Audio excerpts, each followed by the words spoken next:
Verity Bookkeeping, doing your books so you can do you.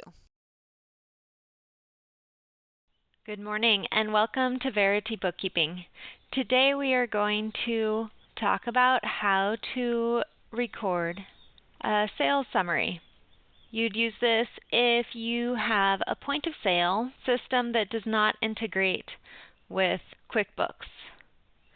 If your system does integrate with QuickBooks, definitely do that. Much better, less error prone. But this is a great way to do it if your point of sale does not integrate with QuickBooks. Let's jump into QuickBooks. The first thing we're going to do is we'll go to Sales and make New Services.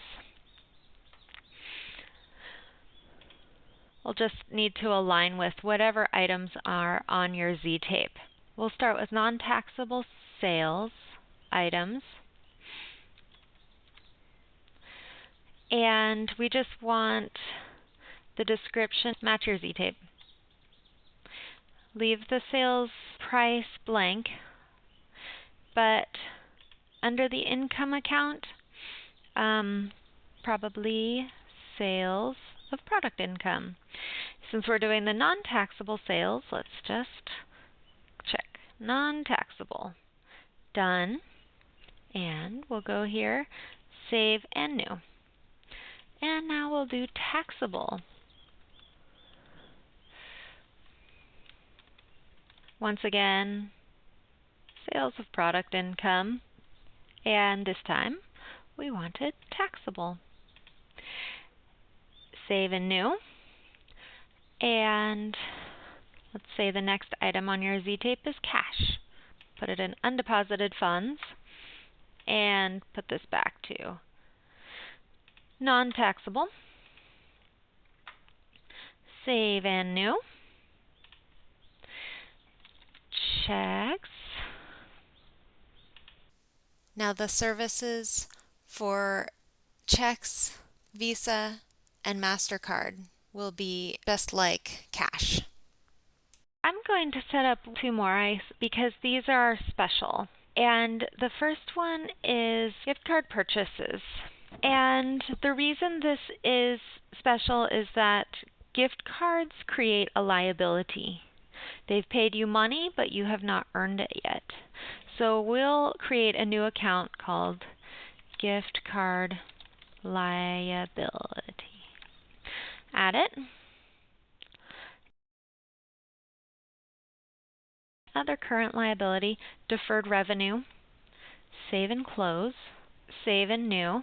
And then we'll need a redemption item. This will also ping gift card liability. We will save and close now that we've done all those things. Now, what we want is to create a template for a sales receipt. And we're going to make this recurring so that we can save it as a template. We'll call this template daily sales, make it unscheduled. And we'll create a customer called daily sales. Now, if you want more information about your daily sales, you could make a customer called Monday sales and a customer called Tuesday sales, etc. But we'll just do this daily sales. We don't need a payment method because this is going to be a $0 sales receipt. Now, we're not going to use undeposited funds. We're going to use a clearing account.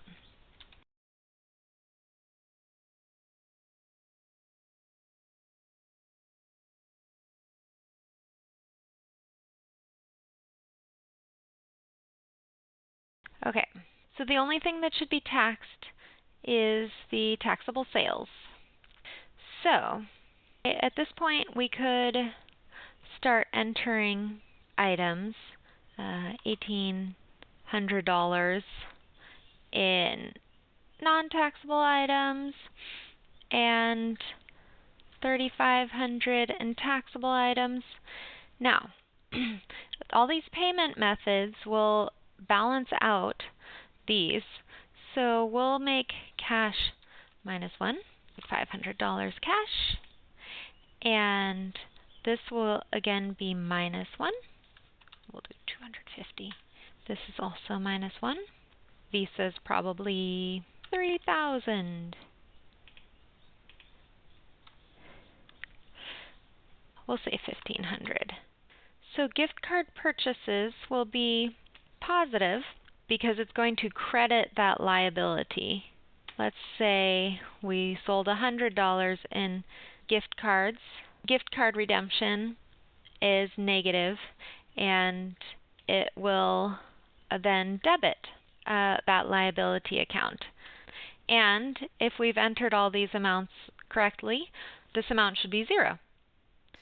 Now we're going to remove the trial values. We'll save the template.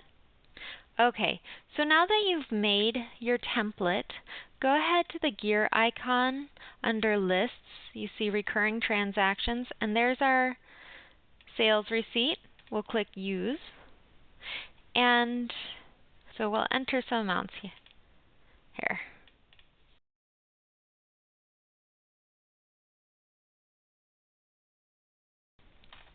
Okay, now we'll save this, and let's look at the transaction journal.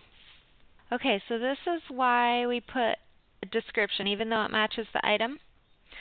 I failed to put a description for the gift card redemption and the gift card purchases, and they don't show up on this transaction journal.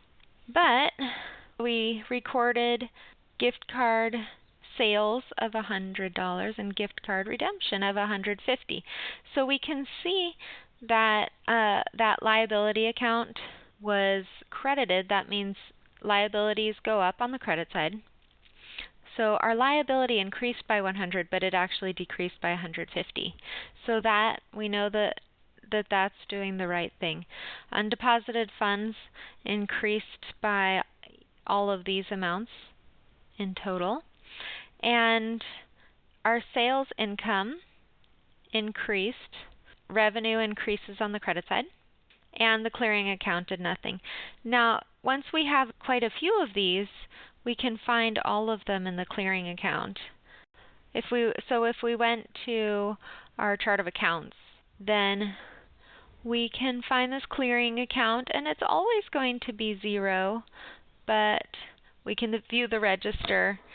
That allows us to see these transactions. So that is how you record your daily sales in QuickBooks.